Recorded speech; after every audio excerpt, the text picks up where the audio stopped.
Hello, everyone, and welcome to this webinar session. I'm really glad to have you all here. I'm Carlos, and I'll be your host today.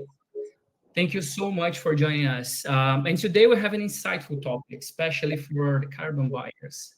Screen your carbon investments with or without traditional rating. And as usual, we'll give everyone the chance to join the session. So I can see already a lot of people joining the session. In the meantime, I would like to introduce our guests that will be with us today. We have an amazing lineup of expert speakers today.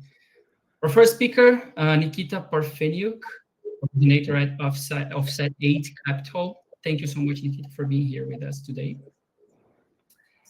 Thank you, Carlos. Thank you, Nikita. Our next speaker, Dr. Rishi Das, lead of NBS methodologies at D0 Carbon. Thanks, Dr. Rishi, for being with us today. Hi, everyone. Next speaker, Jacob Amuako, manager of Red Plus at Vera. Jacob, glad to have you here as well. Welcome to the session. Thank you, Carlos. Thank you. And last but not least, we have our own Jakub Dziwisz, right? Yes. That's me, yes. Hello, Carlos. Thanks very much for having me here, and hello, everyone. Thanks for joining. Thank you so much. Welcome, everybody. Welcome to our expert speakers today. I can see that a lot of people is joining. I will just quickly explain how will be the dynamic and the format of the webinar today. As usual, so today we have 4 presentations. As you can see, we have 4 speakers today. After each presentation, we're gonna have a Q&A session, 5 minutes more or less. So please, guys, feel free to drop your questions in the chat here on the right side of your screen. You don't need to wait to the Q&A session. If you have any questions during the presentations, please drop there, and we'll go over all the questions at the end of each presentation. As you know, we have limited time for this. If by chance we don't have time to take your questions, to answer your questions, don't worry, after the session, we will take individually each of those questions. But hopefully we can answer all the questions during the session. One last thing, you're also gonna see some polls during the session. So please engage. Your participation is highly valued. You're gonna see like something popping up in your screen, and this is it. I think, yeah, no time to waste more. We can start. Nikita, the floor is yours. Thank you very much, Carlos. Thanks everyone for attending. Let me quickly share my screen. Okay. It's usually better when it works, but I'll just do my entire screen and Yeah. thank God we tested it right before. Okay, can everyone see my screen? Carlos, can you confirm that? Yes, perfect. Perfect. Okay, so maybe quickly I'll introduce Offset 8. So Offset 8, we're a company that is based in Abu Dhabi.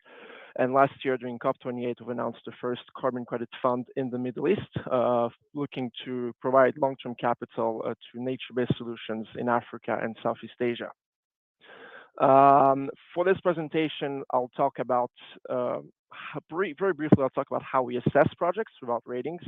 I will naturally focus on nature-based solutions, mostly on removals, because this is where I have the most expertise. But I think some of those lessons apply beyond those specific projects. It'll be quite short because we have no little time, so I won't go into too many details. And the other day, I think you'll be aligned with some of the traditional ratings, despite the topic being assessing projects without ratings. With the topic empowering carbon buyers, screening carbon investments with or without traditional ratings. We as investors, of course, see many projects. We have to assess them, and our job is to select the ones we most believe in and the ones we think are of the highest quality and mitigate as much risk as possible. To introduce the topic, there are over 170 types of different carbon offsets, going from emission reduction to carbon removal, and within each category, there are many different types.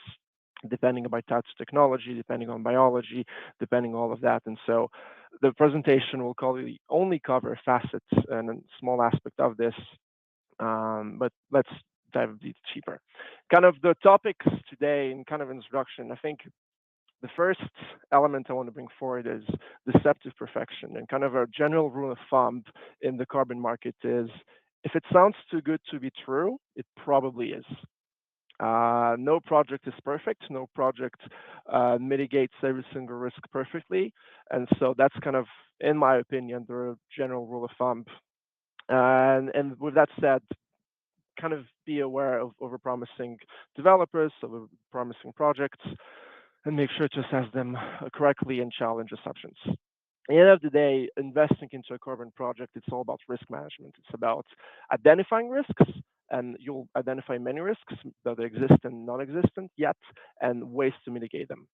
And the earlier you do them, the earlier you're able to hedge them, the better the probability of high quality project happening.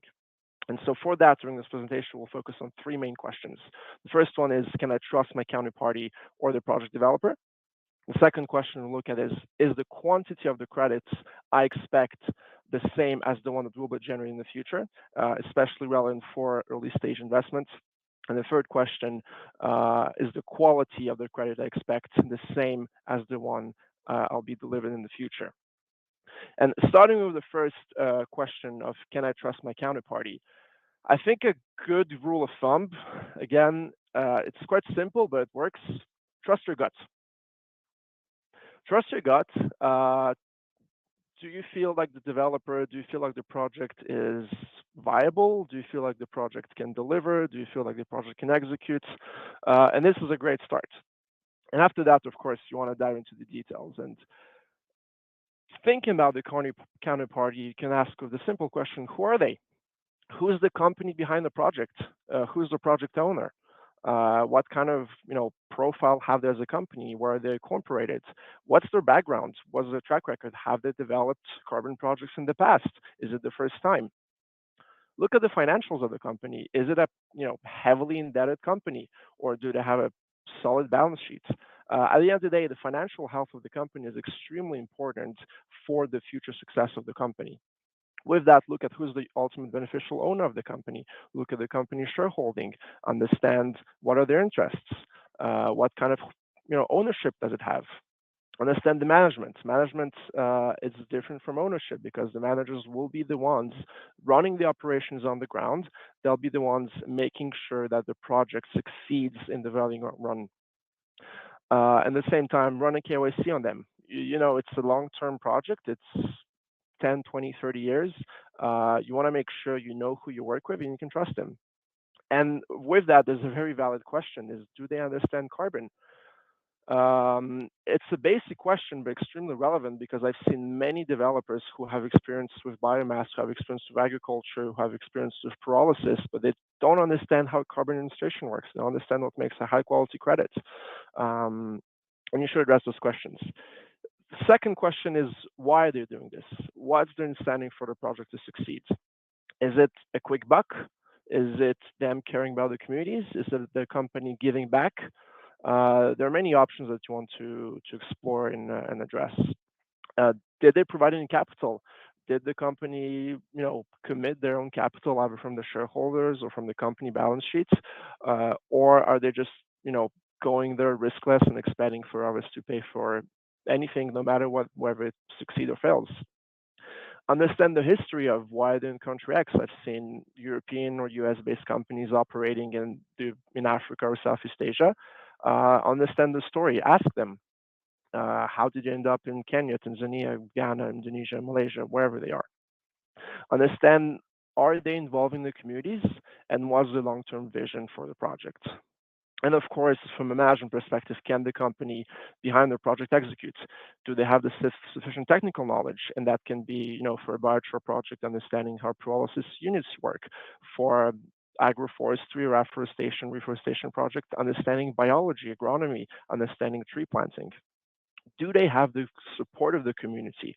This is crucial. You want to make sure the communities around the project support it.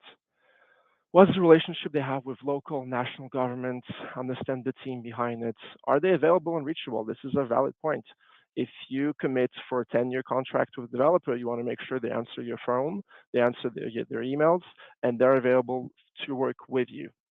You can also look at the insurance around the project and think it's also a very trendy topic where more and more insurance providers are looking how to get into carbon. Second question with the quantity that I expect. I think a deviation in quantity and the delta can come from two things. Number one, it's poor planning before the project properly starts. And number two, it's poor execution or bad surprises. For poor planning, if you take a reforestation project before planting, there's a massive design phase. And especially if we have a gentleman for Vero later who will talk about Red Plus, how is the baseline calculated? You need to thoroughly understand the numbers and cross-reference all those models. Same for even a removal project. Did the developer account for leakage or for the methodology's required buffer? Did they provide an additional buffer at times? Look at the the project's financial model. Look at its sensitivity. And I mean, I'm a finance guy, we're a financial services company, so it is even more relevant for us, but we want to make sure that the project is financially viable, financially has some room for sensitivity, and can work in case of bad surprises. Same as before, our community is aligned with the project and will be supporting. If you do a reforestation project, you want to make sure that there's no further deforestation that goes on, and you need to explain to them why the project needs to succeed. And don't be afraid to defy any sequestration assumptions or any assumption. It's a long-term project. There's no problem in asking. Make sure you understand points. Don't take anything for granted, and make sure you can check every single assumption and number. And same for poor execution. I mean, things, it's not that they don't go as planned, they'll never go as planned. And you have to be able to react to them. If it's a nursery, something can go wrong, something can fail. Trees can get sick and get a pest disease. You can have a fire risk. There can be political turmoil in the country. There can be a change of government. There can be, civil unrest.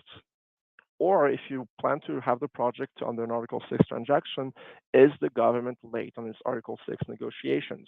And that can happen quite regularly. And so taking all of that into account, the question that we need to ask ourselves is there a risk mitigation matrix? And I'd rather speak of a project that identified 20 risks early on and is then able to mitigate them and understand how to react in case of something going wrong than somebody telling me the project is absolutely riskless. I think the latter isn't true. I think there are all risks, some within and some outside of control, but you want to make sure to identify the risks, think about them, and make a plan on how to mitigate them early on. And finally, the bigger question is the quality what I expect. Many assessment points, and I think B0 later on can do a wonderful job as assessing a lot of them as well. But there's the first question you want to ask the project is which methodology are you using? Which registry are you using? Vera, Gold Standard, Pure Earth, Plan Vivo. Why this one? What's your motivation? Why do you choose one or the other? Is it a removals or avoidance project?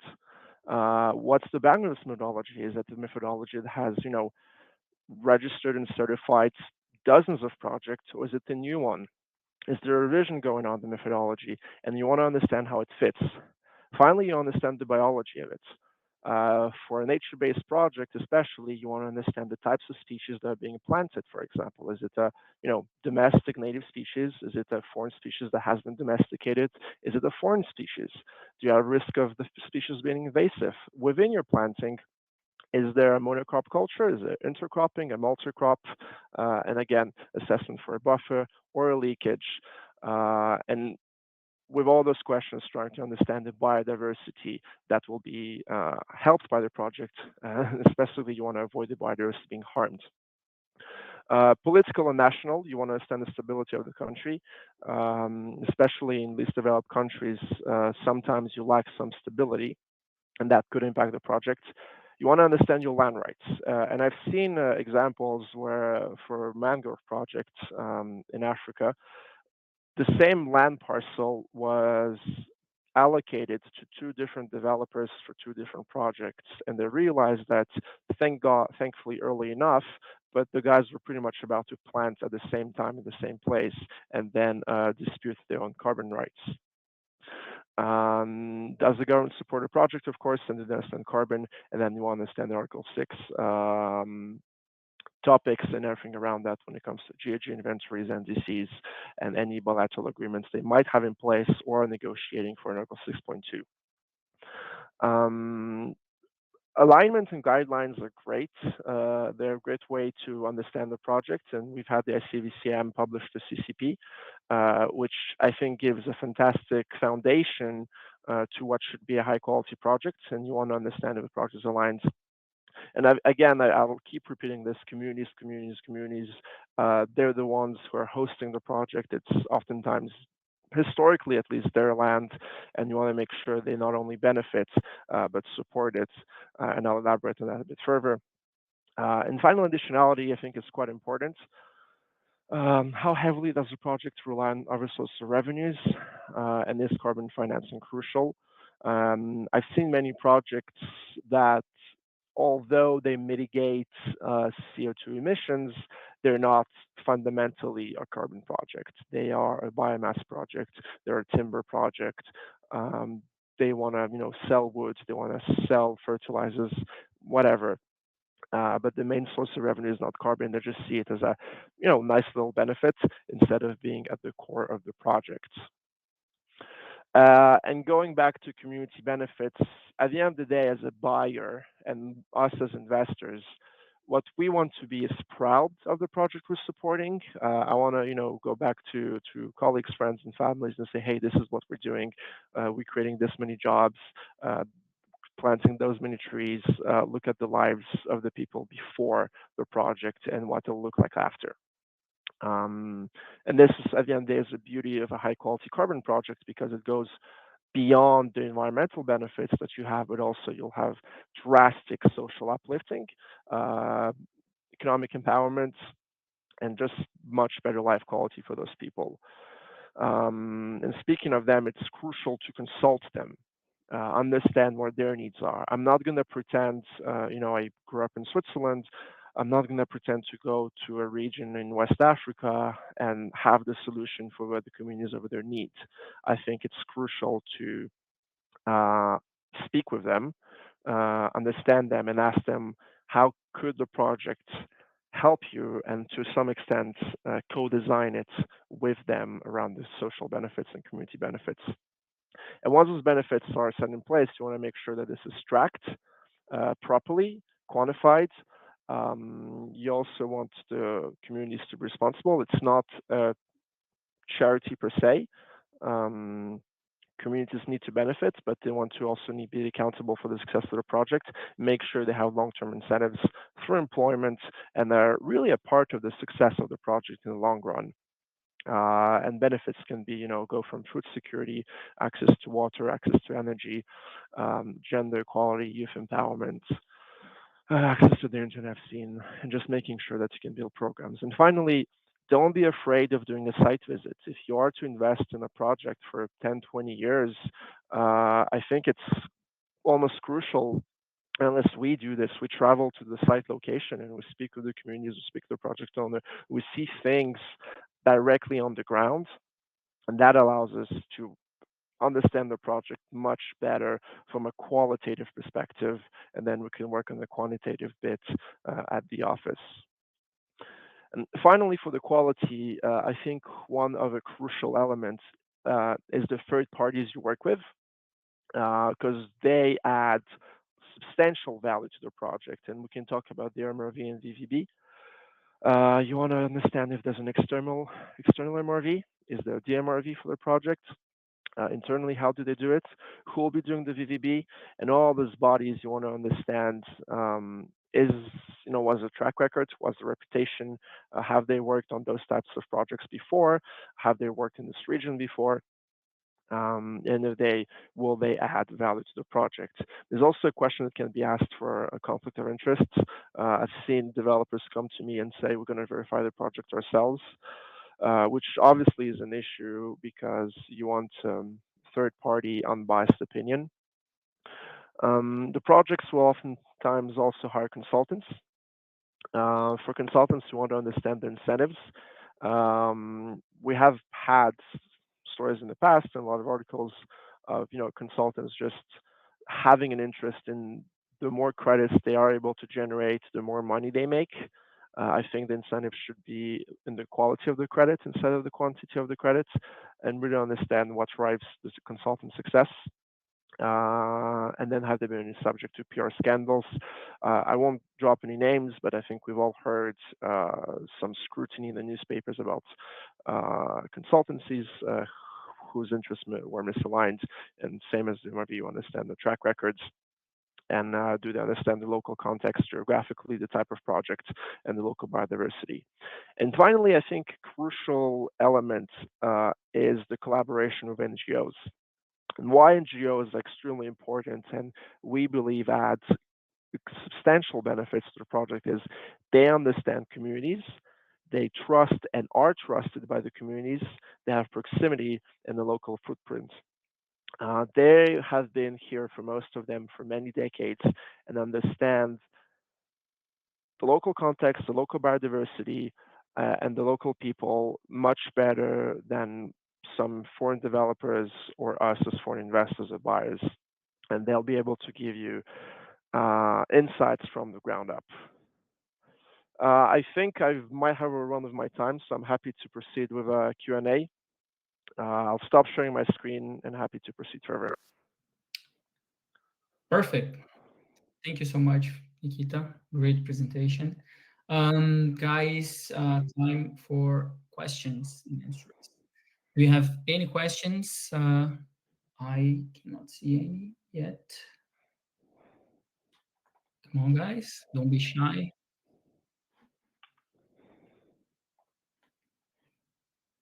Yeah, we have one here. Can you go through this quickly? I mean, MRV and some basic questions here. MRV and VVB. Yes, what about them? What is MRV and what is VVB? Like pretty much basically, maybe. Sure. So MRV stands for Measurement, Reporting, and Verification.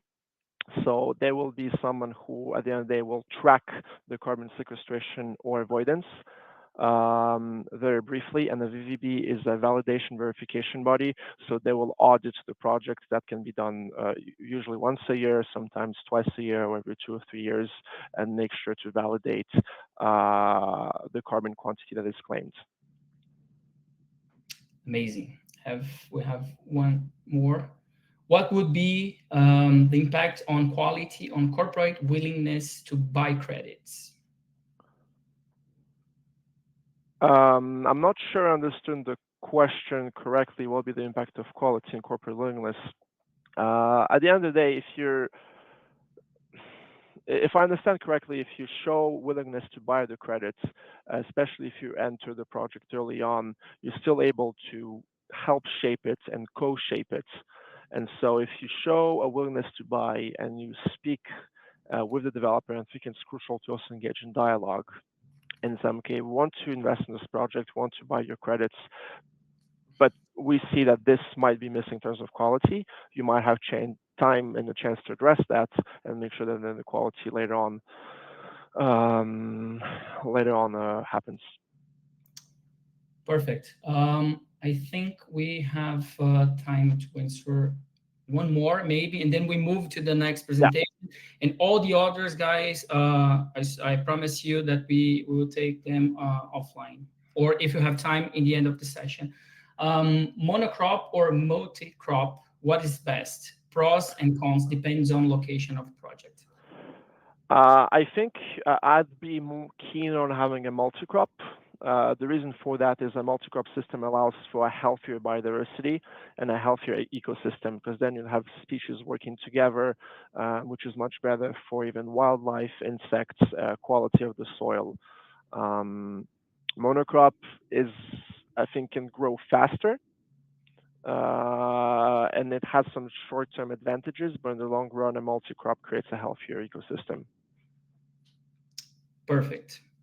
Thank you so much, Nikita. Of Great course. presentation. Yeah. Again, we'll go over all the questions of just array. Let's go to the next presentation. Dr. Rishi, the floor is yours now.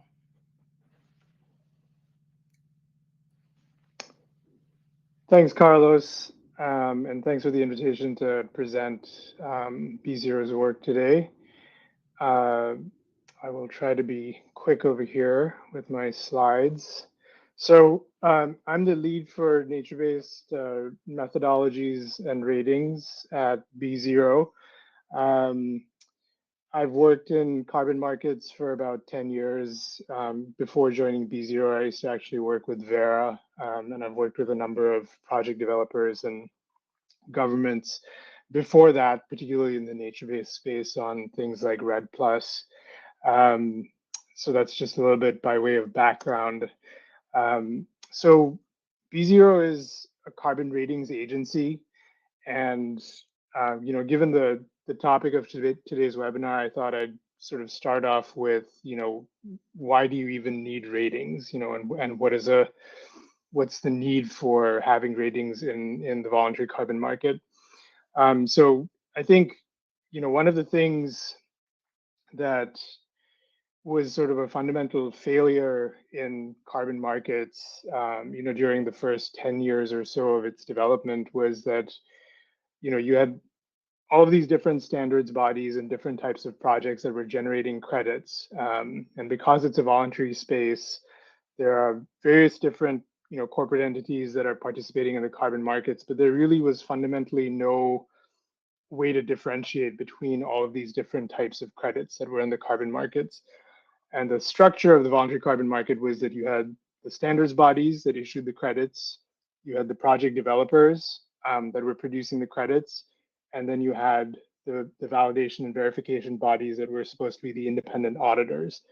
But at the end of the day, you got this supply of credits that, all essentially every credit represented 1 ton of CO2, avoided or removed. And you had no way of really differentiating between that. And as a result of that, there was no correlation between price and quality. I think Nikita touched on this extensively, that there's all of this complexity in the market, and you have to, everybody's due diligence process looks slightly different because they're all looking for slightly different things. But what we saw in the market, the founders of B0, was that there really was no correlation between price and quality, which is sort of a fundamental market failure. And companies that are coming into this space, either buyers of credits or investors in projects, did not have any sort of metric to really differentiate. You just had these credits coming out of credit bodies. Some of them had labels, some of them did not. But at the end of the day, you bought a credit and you got a ton, and you had no way of differentiating between them. So B0, was founded about 3 years ago, and the premise was there was us and a few other ratings agencies that basically took inspiration from financial markets and debt markets, where financial ratings, if you tell anybody, this is what the S&P rating is, or this is what the Moody's rating is, that's a universally understandable metric of quality. And the carbon market is a place that is quite similar in the sense that you have all of these different tons that are floating around. You have avoidance credits, removal credits, nature-based, technology-based, and you want to be able to differentiate them. And so we came up with a ratings framework where we looked at the fundamental structure of all of these different types of credits, everything that was in the market. We looked at the methodologies, the standards bodies, where the projects were, and we came up with a ratings framework, which is published on our website.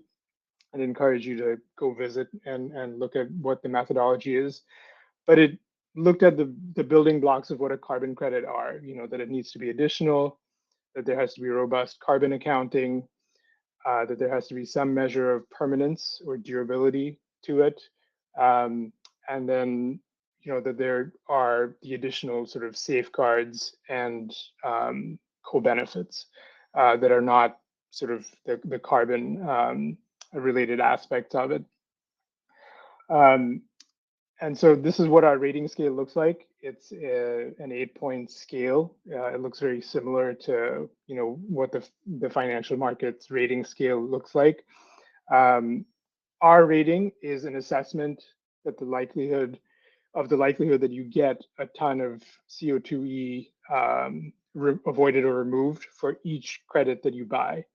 And our fundamental hypothesis is that all credits fall along a spectrum of quality, that it isn't this binary thing where you either have a ton, you've bought a credit and you have a ton, or you don't. So we think that was very important in sort of establishing this correlation. So if you looked at the carbon markets, pre-ratings in 2021 or so, there was really no correlation. These are data that we have, collected from trading platforms, looking at historical transactions. There's very poor correlation between price and quality. Once ratings were made available, you started to see some sort of a correlation. And now that we're in 2023, there is this increasingly strong correlation. This figure on the right shows the correlation between a B0 carbon rating and the price paid for a credit. So there's this increasingly, a strong correlation between a rating and what people are willing to pay for it. And we're also seeing over time that the demand is going up for higher quality. Buyers are willing to pay a premium. They're likewise, not looking for lower quality credits. So we are seeing the impact of ratings in the carbon markets over a very short period of time. Like ratings have only really been around for 2 or 3 years, and the carbon markets have been around for more than a decade. Just a little bit about what makes B0 special as a ratings agency. We have, as I mentioned, our methodology. We have this analytical approach. We have a team of nearly 80 analysts that are PhD scientists and experts in their academic fields that are now working collaboratively to develop methodologies and actually rate projects. Our ratings are led by analysts. We have a whole set of different types of tools that we have developed to be able to rate credits and to have this. Our rating is designed to be a fungible metric of carbon quality across the entire carbon market. So that means you can compare a renewable energy credit with afforestation credit, with a biochar credit, with an engineered removal. That metric is the same no matter which project you look at across the entire market. And we think that's very important because buyers and investors and all the stakeholders that are in the carbon market are looking for information on how to improve quality. Just the fact that we are talking about quality in the carbon markets, I think, is really due to the fact that things like ratings were created and people recognize that carbon markets needed to be improved. Another aspect of B0 is that we are the only ratings agency that publishes our ratings on our platform. It's freely available. You can go to our website. You can see we rated more than 400 projects in the carbon market, and all those ratings are freely available. And we have no conflict. So that's another thing that differentiates us, is that we are structured very much like the financial markets are, where we are truly independent of that whole chain that I described earlier, of the standards bodies, the verifiers, the developers, the buyers of the credits. We don't represent, we are truly an independent metric. We don't do any sort of advisory for project developers. We just provide a rating. We don't do any sort of consulting on the MRV or how baselines should be set. So we think that's very important. And our team has overall, B0 is about 160 people and growing. We have more than 80 analysts who are all over the world. So we have the ability to rate, we like to say, any project, any stage, anywhere in the world. We are a global carbon ratings agency. We have an in-house team that does a lot of our own geospatial analytics. And the other thing that differentiates our ratings is that we monitor projects in real time. So if a nature-based project, if a forestry project has a fire, we have the ability to detect that. We put that data on our platform. If we think that it affects the rating of the quality of the credits, we will put it on ratings watch and we will review the events. We do all of this in near real time using both analysts and our technology platform. And we think this is really important because it's something that even some of the standards bodies are not able to do. And finally, in terms of like what our toolkit looks like, we have a range of different types of rating products that we offer. So we have everything from a scorecard where you can sort of pre-score projects as they're under development, all the way through to ex-ante ratings where we can rate projects before they have issued credits.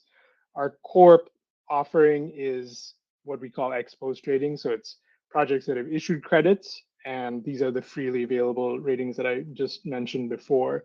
All of those 400 plus projects are, represent about more than 85% of the issued credits on the voluntary carbon market to date that we have rated, and those are ex-post ratings. So it's once the projects have already issued the credits, we rate them. And then finally, on the retirement side, we have tools that allow you to take a carbon rating and think about what the climate impact of it is. So it's a discounting approach that we have come up with. This is just a little bit of what our platform looks like. We scrape data from all of the major registries. So we have reference data for more than 18,000 projects in our platform. And there's lots of things on there. There's insights, tools, you can benchmark, you can look at projects by developer. There's a whole host of information on there. So I'll skip through the rest of this. In terms of who uses us, we are seeing increasing traction from just about everybody in the carbon markets. We really think that ratings are here to provide a universal language and a scale that is important, so that the carbon markets need to be demystified. All of this complexity needs to be condensed and absorbed, and so that there is increasing trust in carbon markets, so that markets can scale more effectively, and that we can see really universal participation and use of these instruments to address climate change. And with that, I will be happy to take questions. Perfect. Thank you so much. Yeah, we have a couple of questions here, so let's go straight away to them. First, are you exploring how Gen AI can accelerate ratings analysis to bring the overall cost down? 50K is fairly cost prohibitive for most projects that aren't already successful in some way today. Yeah, I mean, we don't specifically use generative AI to produce our ratings. So one of the reasons that our cost is what it is, as I mentioned, we are analyst led, and there's considerable expertise and in-house that we've had to build to rate projects. In terms of situating that against what the cost is of developing projects, we recognize that it doesn't always make sense. And I think over time, we're a startup, we're still growing and increasing our offerings. I think there are a lot of tools that we actually offer that allow developers or buyers or different stakeholders to estimate what some of the building blocks of carbon credit quality are.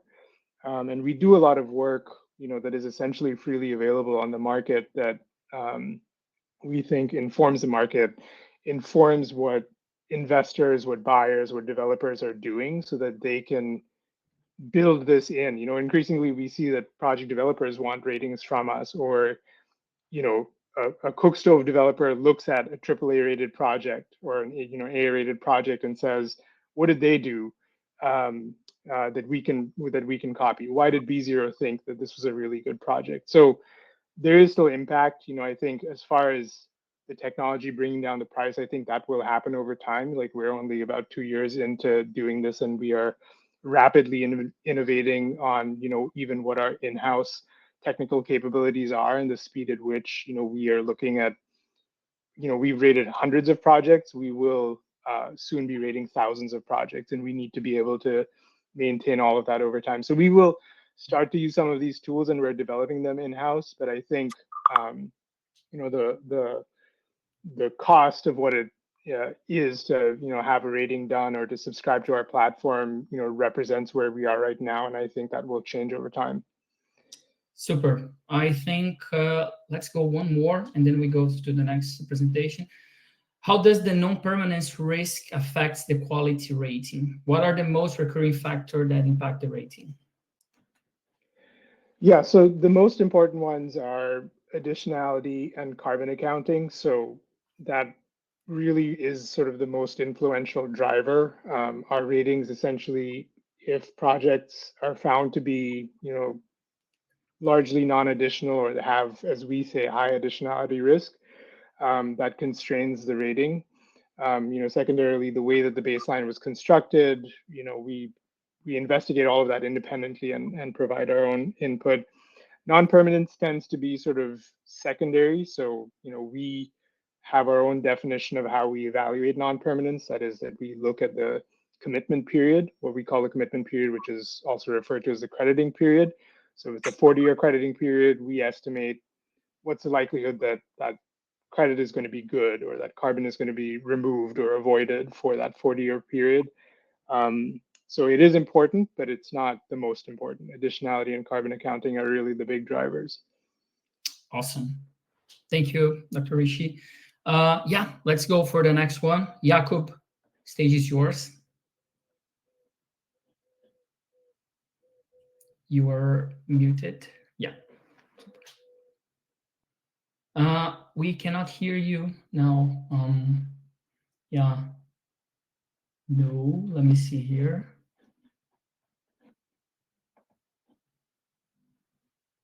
Yeah, no. Let's maybe, can you go off stage and go back and come back? Maybe that's it. Let me see. Yeah. Yeah, you're muted again. Can you try to? Okay, yeah, just one sec. Reconnecting. It happens. We are live. He's reconnecting. Just one sec. And just one, just to recap one thing. All the questions that we are not answering live, we will take offline. Okay, guys. So don't worry. All the questions will be answered offline. Let me see if Jakub is back. Can you hear us, Jakub? Yeah. Yes. Working. Okay, it's working. Very sorry. I don't know what happened. Yeah, it happened. It just shows that, well, technology tends to be complicated sometimes. And if video conferencing is something that we didn't yet fully grasp, then what can we say about monitoring carbon? But I think that there is a lot, actually, that we can say. And listening to the presentations that took place earlier on, I realized that there is at least one thing that combines all of the 4 companies that are speaking at this webinar. I mean, Offset 8, B0, Vera, and Orbify, but probably all of us here, right? everyone in the audience that we see this need for high quality carbon credits, right? This is why probably we are joining, talking, thinking about this webinar. And we also see this need for transparency. In one of the polls, I saw that 52% of people recognize that lack of reliable data is a problem. Some people see that pricing may be a problem. And well, let's see what we can do about quality, about transparency, about reliable data, and maybe also about addressing the pricing problems. Because at Orbify, we spent last 2 years working very closely with project developers, right, and trying to understand what parameters are critical for them, what indicators are they observing to ensure that they are able to offer high quality credits. And then together with our Earth observation scientists, we worked very diligently on trying to turn this. Anyway, can you see it okay? Or, yeah. I'm not sure if you can see my slides properly. We can see, yeah. Okay. So we worked with our data scientists very diligently on turning this requirements into something that can be automated in almost like Canva like solution, something that is super easy to use, software as a service. You just log in and get the data that you need, created with some help of machine learning, etc., all these cutting edge technologies. And actually, listening to previous presentations, it stands out to me that many of those things that were mentioned, many of the things that project developers are observing, are following, can be clearly measured with Earth observation. Because carbon offset project evaluation criteria are on the one hand about environmental impact, of course, right? How many carbon credits can be created purely, but it's also about additionality. It's about post-issuance, what happens with the area, and it's about permanence risks, right? We created some change, but if it's destroyed, then this didn't really help the planet. So talking about environmental impact, carbon reduction potential, this is something that can be really nicely observed, really nicely monitored with remote sensing, carbon biomass fluctuations, density, forest, non-forest changes. When it comes to additional environmental benefits, we are able to see biodiversity intactness, right? So to what extent the ecosystem that is present in a given area supports biodiversity. We can also check whether there is an intersection with already existing indigenous territories, what can be the impact of our project on those. When it comes to additionality, baseline analysis, right? So looking at the leakage area, of buffer area around the project and seeing how is deforestation, how the forest risks are looking like over there, what are the changes, what is the land use categories, what are the land use categories in the vicinity is something that is also required for us on all sides of this equation, right? Buyers, intermediaries, developers, to properly assess a project.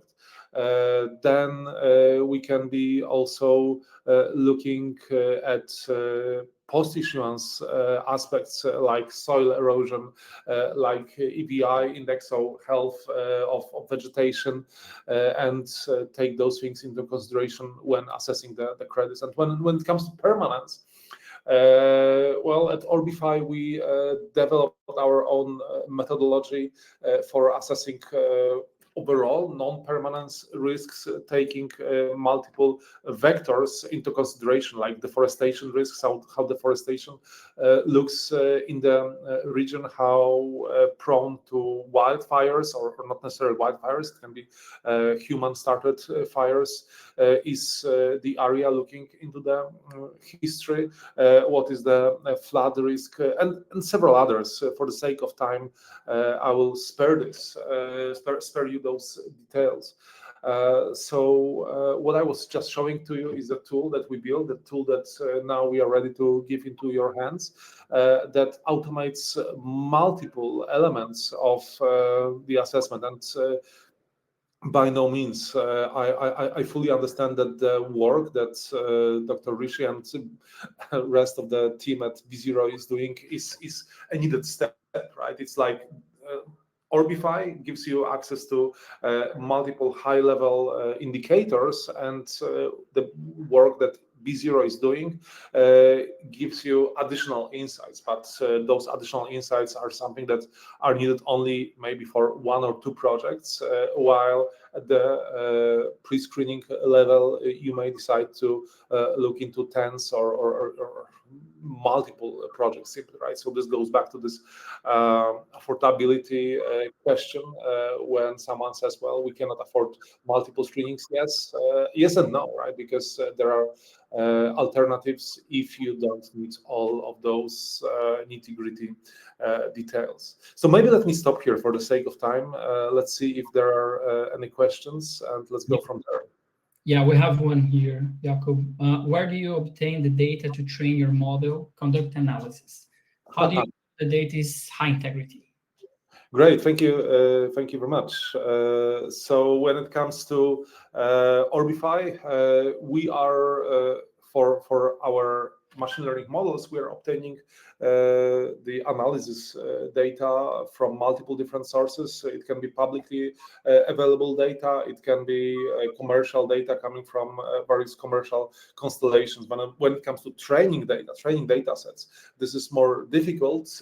Here we have again, a combination of sources. On the one hand, these are data coming from our partners, our users. We collect data on the ground through our mobile application. So this is one of the sources.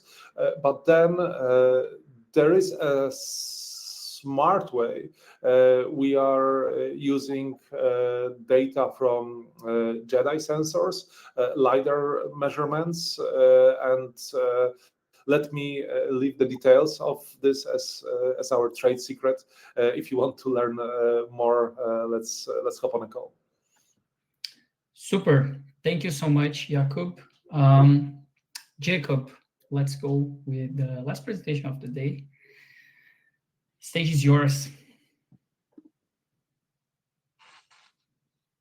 Thank you, Carlos, and let me know if you can see my screen. Not yet.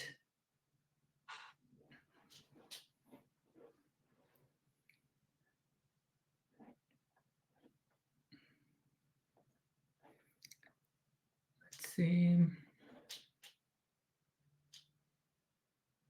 No. Just a moment. Okay. Thank you, Jacob. I feel much better when it's not only me who's got technical problems. Really appreciate it. Yeah, live sessions. Yeah. Oh, this is the beauty of that type Exactly. of events. Yes. Can you see it now? Yes, it works. 100%. Okay, great. Thank you. And good afternoon, everyone, and thanks for joining.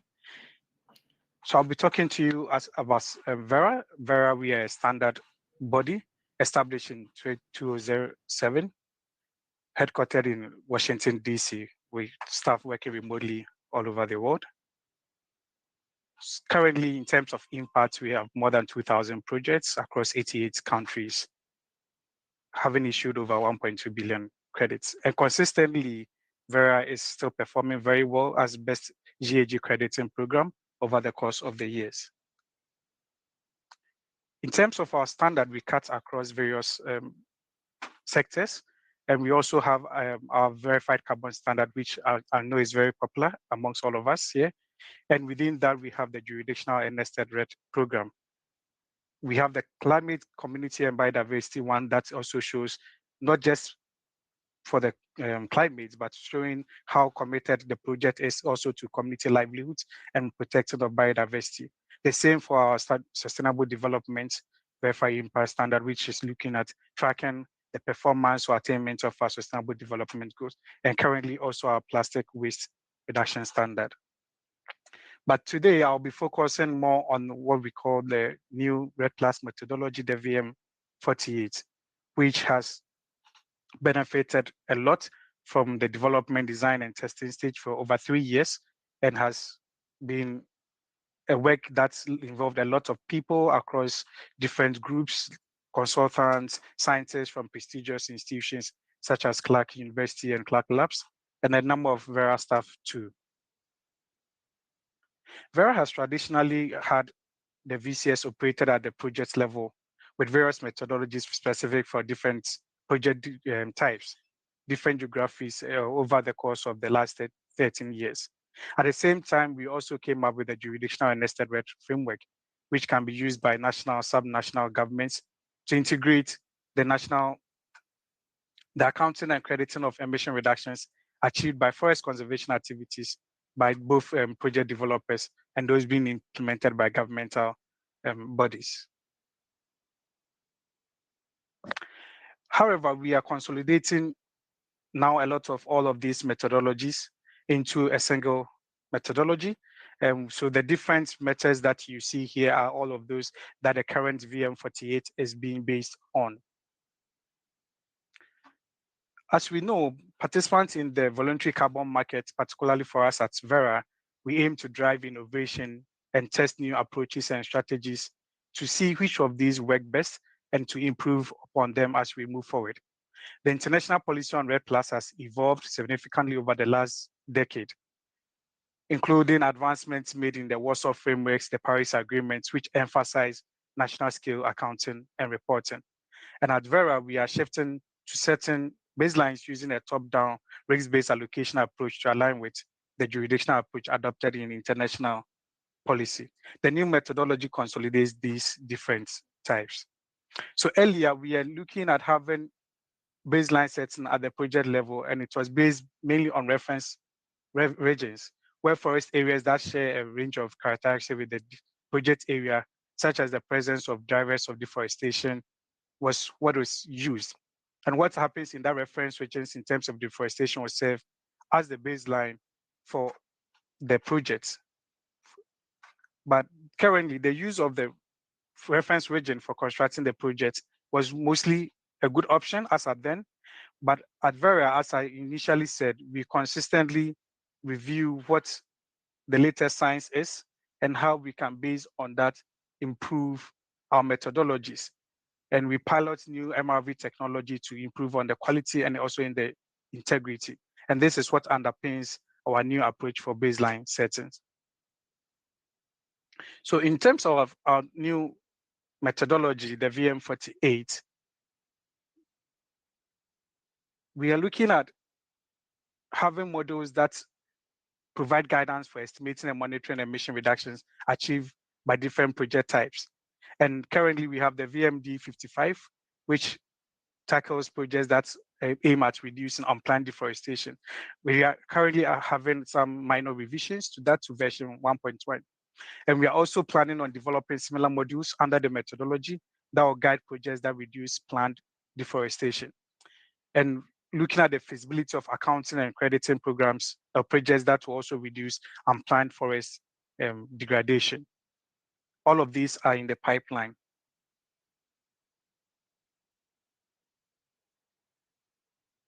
So one key feature of the new methodology is that projects will no longer delineate an ad hoc reference region, nor would they collect their own data to construct the baselines. Instead, Vera takes over the responsibility of compiling a single deforestation data set for each of these jurisdictions, and then allocating deforestation data directly to the projects within that jurisdiction, strictly based on the risks of deforestation. And this we are seeing as improving on the integrity of accounting because it reduces the potential for any perceived or actual conflict of interest and ensures that project level carbon accounting is consistent across the jurisdiction. And it also makes projects consistent with guidelines from the UNFCCC, UN RED, and the Paris Agreement. And also is facilitating the alignment of project level intervention and outcomes with government programs and initiatives at national RED strategies and contributing to their NDCs. So at Vera, we are now compiling a single data set for each jurisdiction, comprising of activity data, that is an estimate of the amount of deforestation that occurred in the jurisdiction over the 10-year historical reference period. And we are having 3 forest cover maps showing the distribution of forest and non-forest lands across the jurisdiction. And also a deforestation risk model, a map that depicts a spatially explicit map. So in terms of the data set requirements that we have, we are looking at, although we are collecting these data at the jurisdictional level, in practice, these data are going to be used by local level projects aimed at the voluntary carbon market. And in the pursuit of a high integrity carbon market, it is crucial that the data that we are generating is of high quality, that is, it is highly accurate and have high spatial resolution. Therefore, we are contracting reputable data service providers across the group to compile jurisdictional data following rigorous procedures and meeting very stringent measures. For instance, we require the amount of deforestation to be estimated by means of a sample-based bias-corrected approach using high-resolution imagery, and require its uncertainty to be evaluated and no larger than 20%. The same way we are looking at also high spatial resolution for our forest cover maps. As we require this to be generated, we're also looking at collaboration between Vera and other key actors in the jurisdiction. So we launch calls for projects proponents. We are also looking at governments contributing to this process if they have any data that will enrich our data set that we will bring up. And I have to emphasize that our efforts on this new methodology is in no way to question or undermine government data or approaches, but rather we are bringing the voluntary carbon market accounting as close as possible and as quickly as possible in line with government accounting, recognizing all the constraints that is available. So in terms of allocation of the data, once we have the data sets ready, we are looking at assigning the data based on the risks of the deforestation of a project using our unplanned deforestation allocation tool, for which I'll not go into the details. I know a lot of us here are maybe not the technical people. So this is a summary of the different roles that is being performed or the workflow for the unplanned deforestation projects to follow under the new methodology. So what Vera will seek to do and what the project's proponents also seek to do. So the different ones in violet is what Vera will be doing. We establishing the jurisdictional baseline activity data and assigning that to the project. And the project will develop their baseline using the data we've given them, implement their projects, and also measure and monitor and report that. And that goes to the VVB assessment. And this is also the process before validation, at verification, and at baseline reassessment, we request of the project proponents to be doing throughout the process. In terms of next steps, we are looking at, for currently registered avoiding unplanned deforestation projects, to adopt at the next validation or verification after jurisdictional activity data is made ready for their area. Within 6 months, they should adopt this new data set. For projects under development, they also have the 6 months to use the new consolidated one, unless they are listed with the status of under validation. For new projects, we are looking at that they should make sure that they must use this new methodology after this data set is made available. But until then, they can also go for the VM6 or the VM7 and 15, which is currently there. In terms of the status of the activity data development, we have collected the data sets or almost done with most of these countries and jurisdictions. And all of the other countries or jurisdictions that we don't have ready is also under serious consideration and already under the second phase. We've already contracted the DSPs, they've started working. So all our different methodologies, we are still working on them to make all the modules available under the methodology. And also we'll be firming up later within the year the timeline for adoption of these data sets that will be made for the different jurisdictions. And we're also on the track of aligning our GNL with the VM48 and also developing, as I mentioned, for the plant deforestation and forest degradation. In terms of ARR projects, the VM47 is also which currently applies to afforestation, reforestation projects. We are having a minor revision to also that, and we hope to make it available. So for proposed revision, we are looking at making the applicability by broadening the project boundary to account for emission sources from drained organic soils as well. So because of time, I'll end here. And if there are any questions for me, Carlos? Yes, we have one here. Jacob, what is the reasons behind the frequent changes of methodologies? Yeah, thank you. As I mentioned within the presentation, we at Vera, we consistently look at improving upon our methodologies based on latest science and methodologies, technologies that is out there. And however, we have timelines for when we do this kind of revisions. And the timeline is based on whether it is a minor revision or a major revision.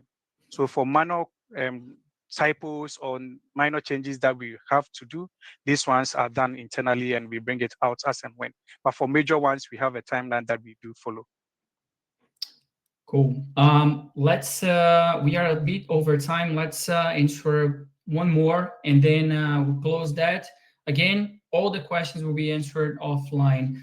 How to estimate the REDD+ carbon credit amounts in the future, considering that periodic baseline reassessment?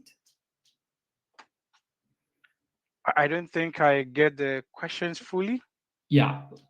How to estimate the REDD carbon Yes. credit amounts in the future, considering the I'll be glad if the person clarifies a bit with some background so that it helps me to answer correctly.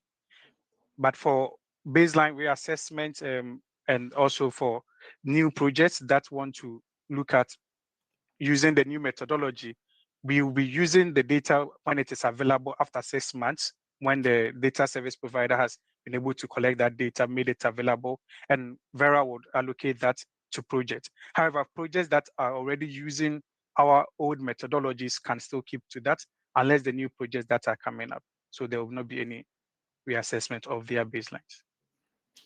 Okay. If I understood the question correctly. Amazing. Guys, thank you so much. We are over time. Sorry that we cannot answer all the questions live. We will answer all the questions offline. As I mentioned, I would like to thank you all. Thank you so much, our guest speakers, Nikita, Rishi, Jacob, as well. This session recording will be released tomorrow. So all of you will receive the recording in your emails, the email that you register to the session. And that's it. Stay tuned for our next webinar in August. We'll be announcing next week or tomorrow, maybe. And this is it. Thank you so much, guys. I'll see you next time. Thank you to our guest speakers. Special thank you. And this is it. Thanks, everyone. Thank you. Thank you. Thank you.